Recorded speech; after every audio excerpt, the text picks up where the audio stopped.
Hey YouTube, it's me again, Derek D.C. Phillips, author of Frightful Fables, tales that will absolutely leave you screaming for more.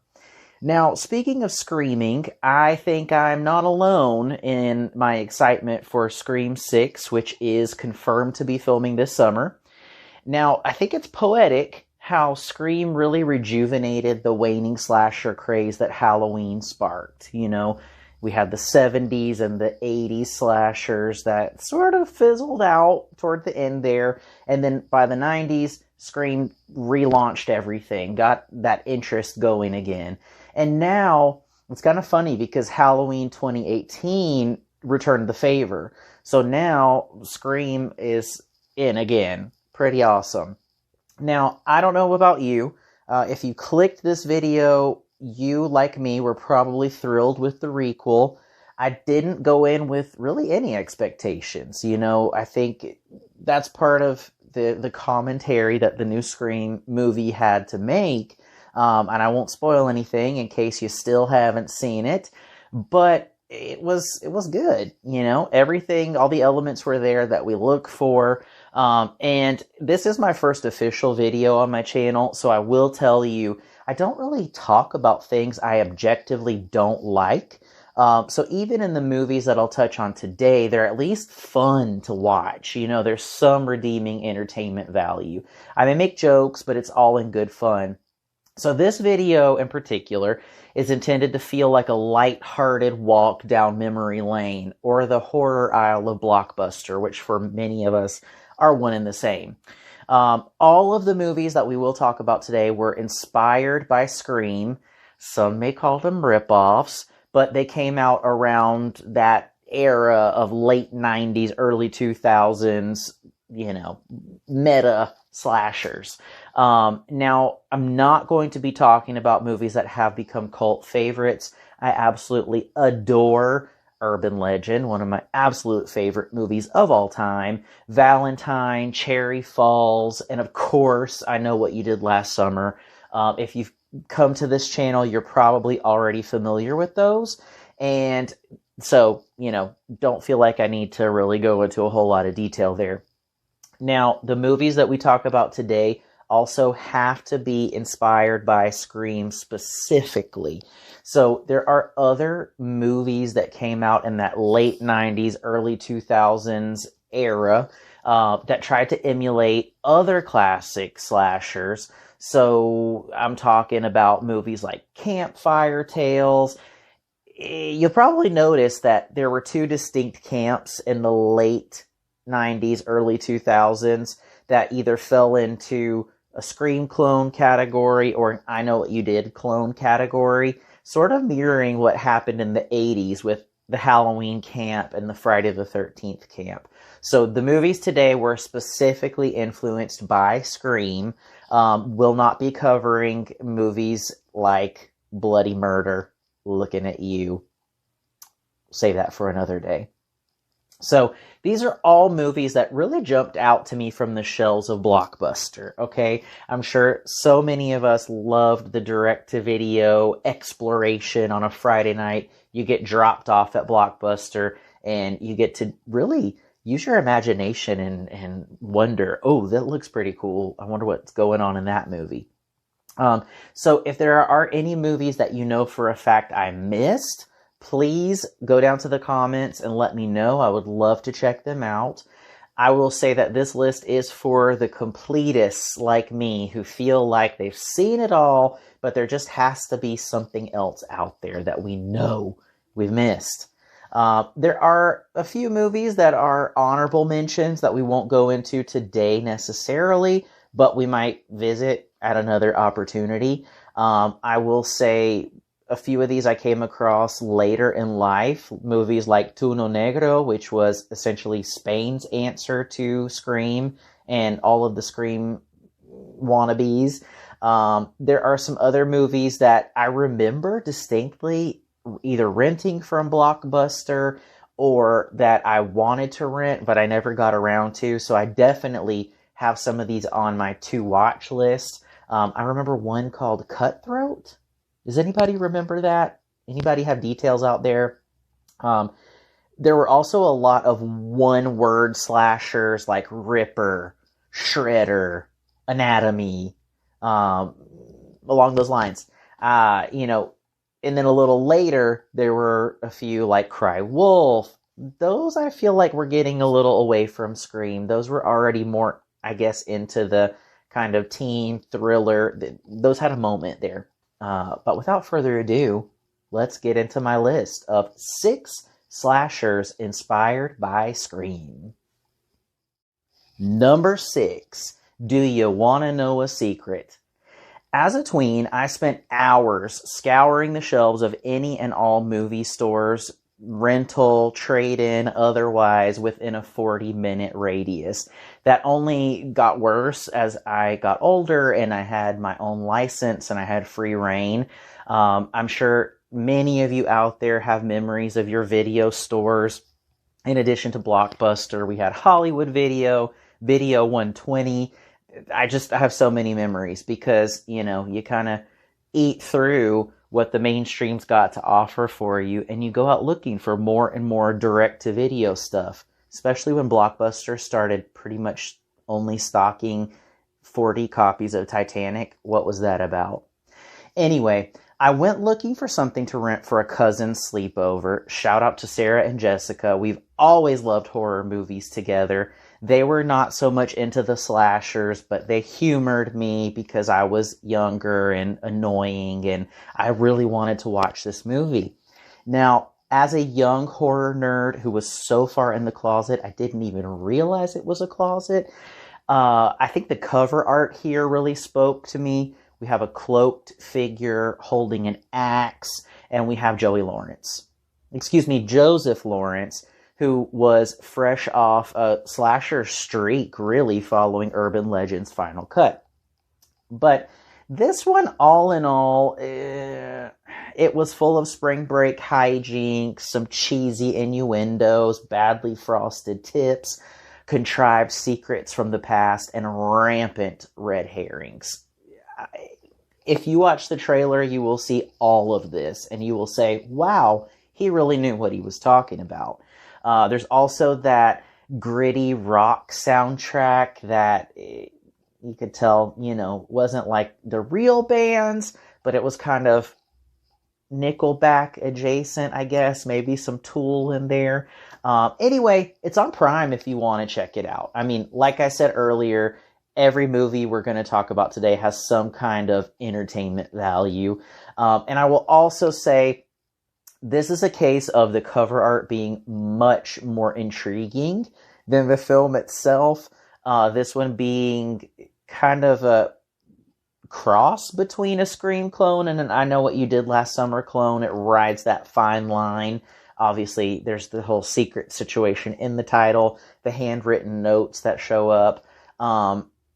There's also a questionable mask that looks a lot like Slappy from R.L. Stine's Goosebumps.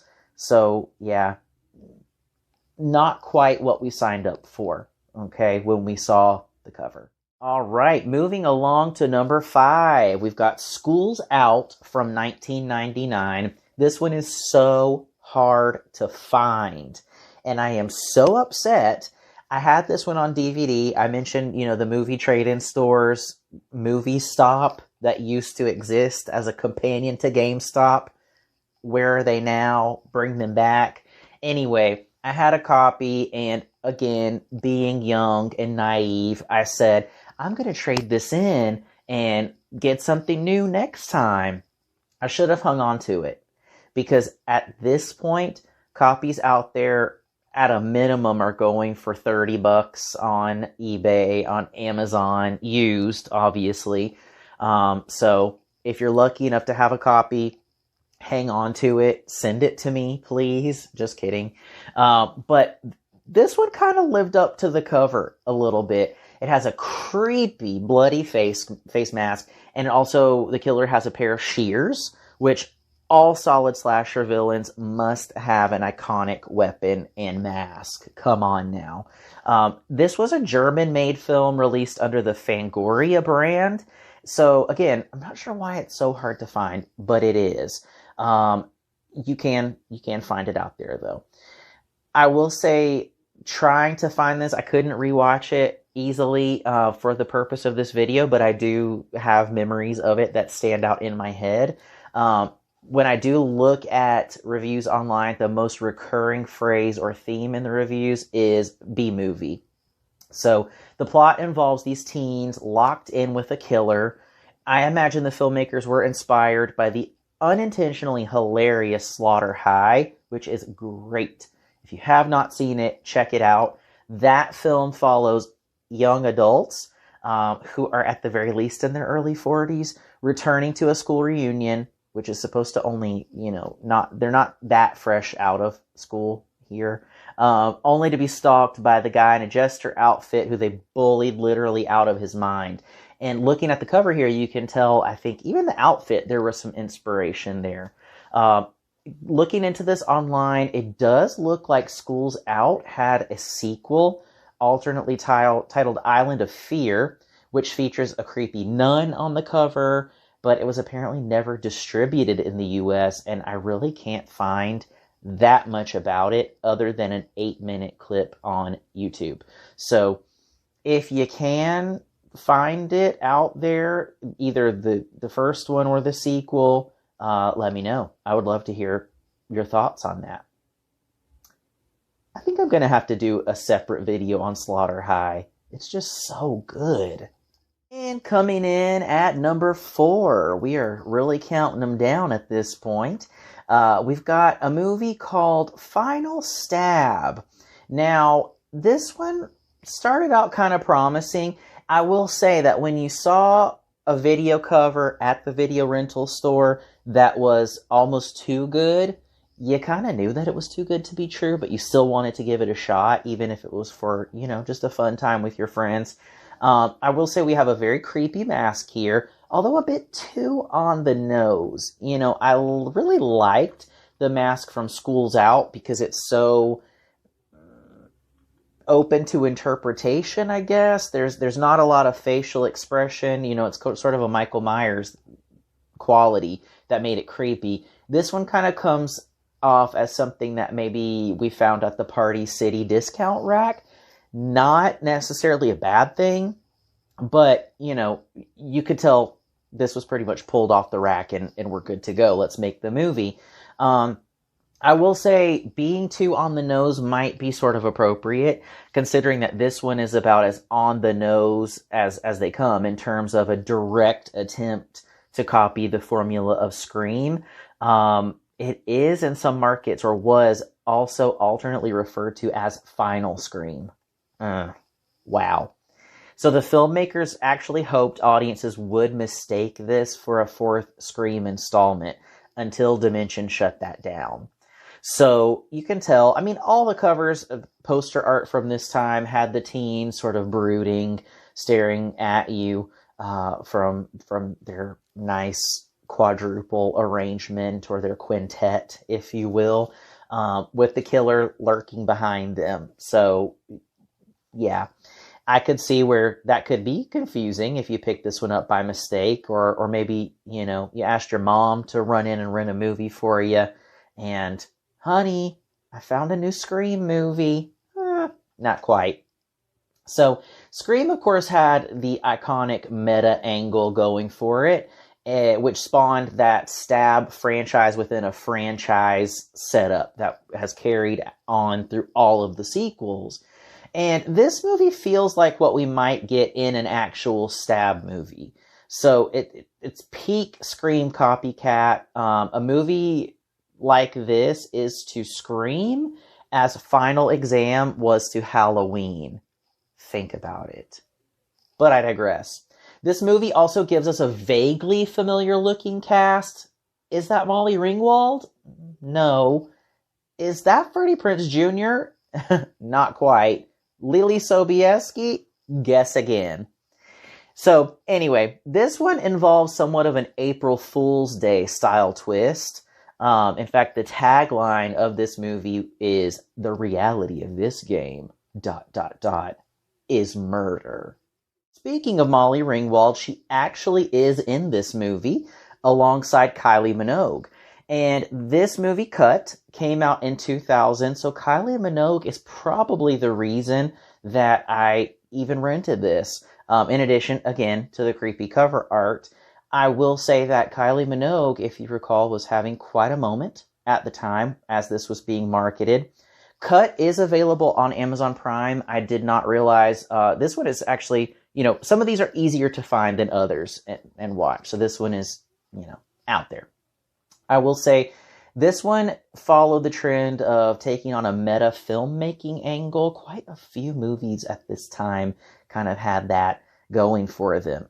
It's always been sort of a subgenre of its own, I would say, of people making a movie, a cursed production. It's always been a thing. So this one follows along and has, takes its own spin on that trope. Straight from IMDb, this one is about a group of film students who are attempting to finish a horror movie that stopped production when the director was killed. I will say, as the filming begins, the killings, of course, begin as well. But I will say, this one had a lot going for it. I know there was a good opener, and that's one thing that the Scream movies, obviously, every opening is so great, so amazing. That's what we tune in for. Who's going to die? How are they going to die? What's the twist going to be? And I think the most recent movie did really well. So this one has that going for it. It has a nice opener. And I will say that it also has a nice villain because it is based on a fictional franchise, Scarman of the Hot Blooded franchise or film, cursed film, where everyone started dying on set, the director and now everyone else. Got these parallel timelines.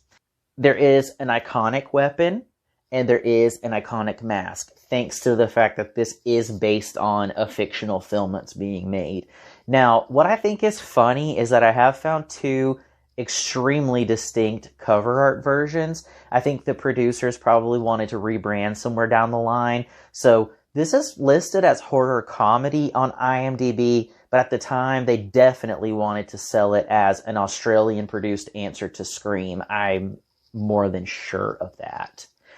So I do recall enjoying this one. It had some really nice fake outs, and had a few things going for it. Number 2, Eliza Dushku. That's why it's at number 2. That's pretty much all I need to say. I remember enjoying Soul Survivors. I do enjoy Soul Survivors. I think it really has its moments. It has a nice Carnival of Souls style beginning that really sets it apart. It starts to go all over the place, but it has a nice, solid start.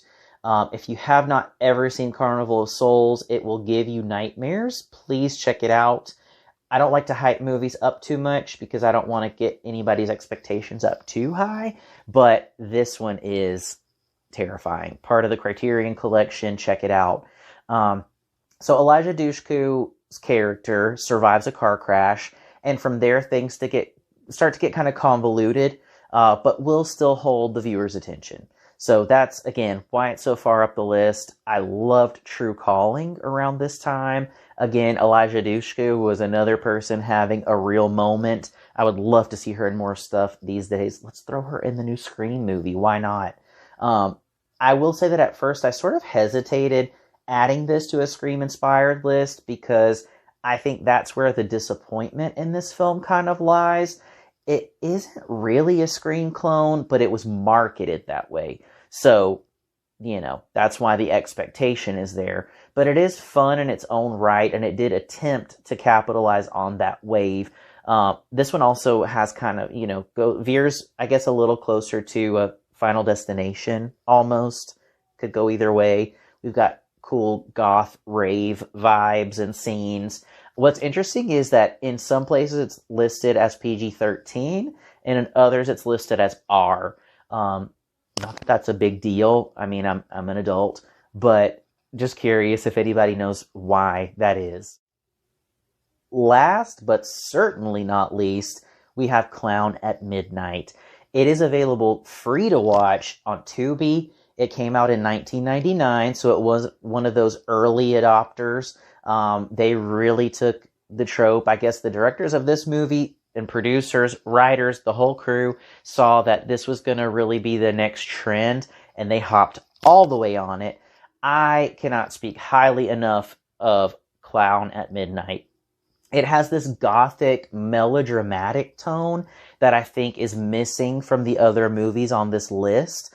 I do think that the Clown at Midnight creative team probably leaned in a little heavier to slasher tropes in general. They didn't necessarily look at recreating Scream per se. They kind of branched out, and I think that served them really well. We all know one of my favorite subgenres of slasher is the gothic slasher, where something horrible happened in the past.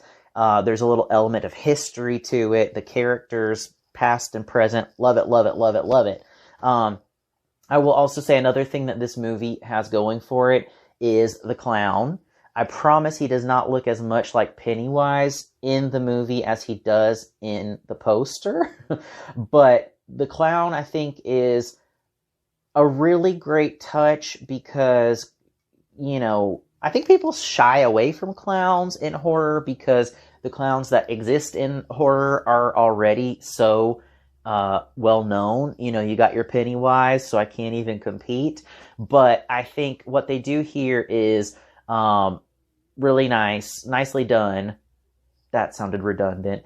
But I think that the use of the clown in a slasher movie is so spot on. It wasn't too on the nose in this movie, but I think it gives the killer a reason to have a disguise. Does that bother anybody else aside from Michael and Jason and, you know, the classics, there are times when it's like, why does he have on a mask? But anyway, the cast is another major plus here. Christopher Plummer, Margot Kidder, they add a sense of, hey, we're serious here. And of course, Margot Kidder is no stranger to slashers. We had her in Black Christmas, which is always a classic. And I also love seeing Tatiana Ali here. This is kind of a side note and not horror related per se, but I'm going to link you all to Real Reality Gossip. They did a really nice video of Where Are They Now on Tatiana Ali. You, I'm sure, know her from Fresh Prince. She also had a burgeoning music career back in the day. It's really nice to know that she's doing well. It's so great to see child stars who we know, we love, we grew up with, doing well and not having disappeared for the wrong reasons, but having disappeared just because they wanted to take some time and live their lives. Now again, doing some digging, this one was produced in part by Hallmark Entertainment, not to be confused with the Hallmark that makes your granny's Christmas movies.